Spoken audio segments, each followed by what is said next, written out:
नमस्कार, बिहार मिथिला न्यूज़ में आपका स्वागत है। मैं मनोज। और आज बता दें, राष्ट्रीय जनता दल ने अपने 2 प्रत्याशी घोषित कर दिए मधुबनी और दरभंगा के लिए।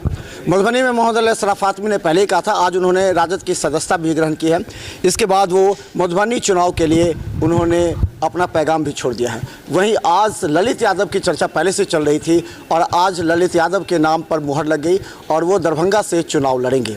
इसे लेकर के आज हमारे साथ कई लोग ऐसे हैं जो बड़ी बेसब्री से इंतजार कर रहे थे, जो मोहम्मद अशरफ फातमी के काफ़ी नज़दीकी हैं, उनके चुनाव कार्य को देखते हैं। अब तो आपको दरभंगा छोड़ करके जाना पड़ेगा मधुबनी। दरभंगा छोड़ना नहीं पड़ेगा, मधुबनी जाना पड़ेगा। और दरभंगा तो मेरा घर है, मुझे यहाँ रहना ही है, आता जाता रहूँगा, दरभंगा छोड़ूंगा नहीं मैं। यहाँ आप कार्यकर्ताओं से लगातार जुड़े रहते थे, जब वो यहाँ उनका चुनाव कार्य देखते थे।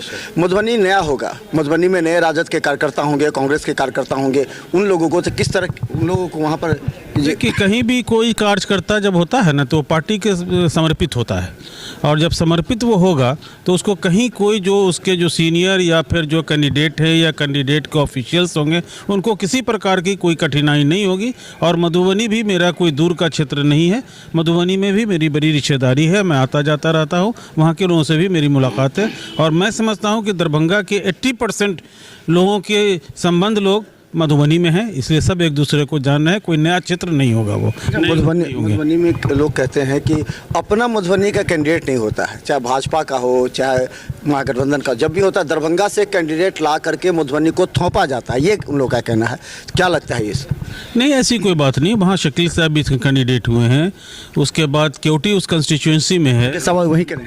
हाँ, भोगिंदर झा वहाँ कैंडिडेट रहे हैं, और अभी जो आपका शफीकुल्ला साहब वहाँ से एमपी रहे हैं, हन्नान अंसारी साहब वहाँ से एमपी रहे हैं, जो ऑलरेडी मधुबनी प्रॉपर के रहने वाले हैं।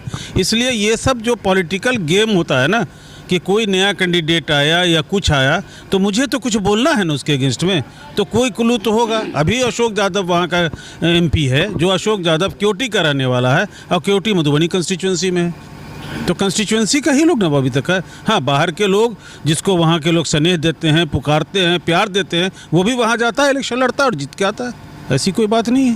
तो फातमी जी का संदेश आया है आपको, अब क्या करना है? फातमी साहब का संदेश तो मुझे आने की ज़रूरत नहीं है। आपको भी मालूम है कि फातमी साहब जब इलेक्शन लड़ेंगे तो मेरी जिम्मेदारी ऑटोमेटिक बढ़ जाती है, इसलिए उनको संदेश करें या न करें, हाँ ये इन्फॉर्मेशन उन्होंने ज़रूर मुझे कर दिया है कि मैंने राजद भी ज्वाइन कर लिया और सिंबल का अलॉटमेंट लालू जी ने उनको दे दिया। वाह, क्या लगता है कैसे? मेरा नाम नसीम मोहम्मद रिफत मक्की, मैं मूलतः मधुबनी ज़िला बिस्फी ब्लॉक गौसी भवन का निवासी हूँ। मेरी जिम्मेदारी ज़्यादा बढ़ गई है। पहले दरभंगा ज़िला था, दरभंगा से ही मधुबनी और समस्तीपुर बना है, इसलिए फातमी साहब कोई बाहर के नहीं हैं, दरभंगा कमिश्नरी के रहने वाले हैं, और यहीं से दरभंगा से मधुबनी समस्तीपुर बना। और मेरी जिम्मेदारी इसलिए बन गई है कि मैं भी दरभंगा में रहता हूँ और मूलतः मधुबनी के बिस्फी 0 माइल का निवासी हूँ। और हम लोगों ने प्रचार प्रसार शुरू कर दिया है, बहुत अच्छा रहेगा। मनोज बाबू की भी कृपा रहेगी तो वहाँ से रिपोर्टिंग होती रहेगी। धन्यवाद। क्या लगता है कि इस बार जो इधर एक मिनट, ये दूसरा पर अब एक मिनट, एक अलग विषय है हमारे लिए और खासकर आपके लिए भी विषय है। मामू है हमारे, आपके लिए भी एक महत्वपूर्ण विषय है कि राजद ने कांग्रेस को ठुकरा दिया है। राजद कह रही है कि कांग्रेस का तो वोट बैंक है ही नहीं, 9 सीट मांग रही है, 8 सीट दे रहे हैं, कभी 7 पर बात हो रही थी। पप्पू यादव को कांग्रेस में आप लोगों ने शामिल कर दिया, राष्ट्रीय जनता दल ने पूर्णिया से अपना दे दिया। तो क्या लगता है कांग्रेस का वजूद, वोट बैंक कम हो रहा है? कांग्रेस का भाग्य है, अपना बेटा पसंद नहीं है और दूसरे का बेटा अच्छा लगता है।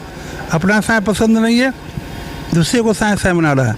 हम एक्चुअली इस पॉलिसी के बिल्कुल खिलाफ है और इससे अधिक बोलना नहीं चाहते हैं। अच्छा, एक बात तो चुनाव के समय में सब लोग सबका ओपिनियन होता है, कांग्रेस क्यों नहीं अपना बड़ा भाई की भूमिका निभाता है बिहार में? बैसाखी के सहारे वो सीट, आज भी कहा गया कि हो सकता है कि अगर छोड़ देगा तो एक भी सीट नहीं होगा, तालमेल टूट भी सकता है। मैंने पहले भी आपसे कहा था कि कांग्रेस की पॉलिसी बिल्कुल ख़राब जा रही है। बिहार लेवल में कोई लीडर नहीं है, न कांग्रेस में लीडर है न राजद में लीडर है। अलायंस से गलत हुआ, हम अलायंस के पक्ष में नहीं है। फैक्ट पूछिए तो पप्पू यादव के क्या कर दिया, कुछ ने स्टेटमेंट दे दिया कि इनको पहले आना चाहिए था, तो दूसरे के बेटा को रखने से कोई फ़ायदा होगा? इस अलायंस से एक्चुअली कोई फ़ायदा नहीं है। और माफ़ कीजिएगा, यादव का अलायंस दूसरे जात से हो ही नहीं सकता। यादव किसी को वोट देता है? तो फिर क्या करेगा वोटर, कांग्रेस वोटर क्या करेंगे? और वोटर शांत पड़ जाएगा। अब देखा है पिछले शांत पड़ेगा तो 20% वोट कम हो सकता है किसी भी पार्टी। पिछले चुनाव में आपने देखा था कि इस इलाके, मियाँ जी के इलाके से कैंडिडेट हार गया था। वोट पोल हुआ 30%, 32%, 34%। एग्रेसिव पोल नहीं हुआ थे। नहीं पोल हुआ। वही यार, तो दरभंगा में भी यही होगा, मधुबनी में यही होगा। देखिएगा आप, दोनों कैंडिडेट हारेगा, चिंता मत कीजिए आप। हमसे क्या बुला रहे तो हैं? कांग्रेस को मजबूती करने के लिए कुछ तो होना चाहिए कि उसको वर्क करना पड़ेगा। जमीन पर तो है इस नहीं। जिले का हाल चाल ये है, परमान ठाकुर पार्टी छोड़ दिया, मोहन चौधरी पार्टी छोड़ दिया, महेंद्र झा पार्टी छोड़ दिया, दिलीप पार्टी छोड़ दिया, विनय का सारी लोग, विनय कुमार झा नहीं उसका बड़ा भाई अच्छा विनोद, सब पार्टी छोड़ दिया। लोग उसी को टिकट देता है जो पार्टी छोड़े। कांग्रेस बिल्कुल घटिया जा रहा। तो निश्चित तौर पर इस बार जो चुनाव है कांग्रेस अभी भी हाशिए पर है। जहां एक तरफ कांग्रेस है वहीं एक तो मुकेश सहनी भी हाशिए पर है। मुकेश सहनी को कहा जा रहा है कि आप राजद पार्टी का विलय कीजिए। और बता दें कि मोहम्मद अली शरफ फातमी को मधुबनी से सीट मिला है और वो आज उनको सिंबल मिल गया।